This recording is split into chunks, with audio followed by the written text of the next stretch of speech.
Oxirgi chiqqan oyoq kiyim menga juda ham yoqdi, Murat. Kim yaratdi? Bizning korxonadagi qizlar o'shalardan biri. Endi esa men ushbu g'oya muallifini, ya'ni turmush o'rtog'im Neslihan Yojisoyni sahnaga taklif qilmoqchiman. Bunday go'zal oyoq kiyim faqatgina asl qirolichalarga yarashadi. Barakalla!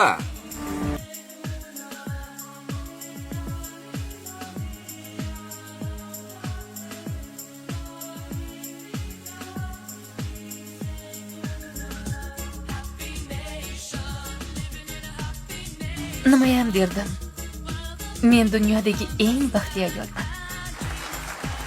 Sen bir oyoq kiyim yaratgan eding. O'shani namoyish so'ngida ommaga taqdim qilmoqchiman. Keyin senga olib kelmoqchiman. Buni Neslihan orzu qilgandi. Biz esa uning orzusini ro'yobga chiqardik.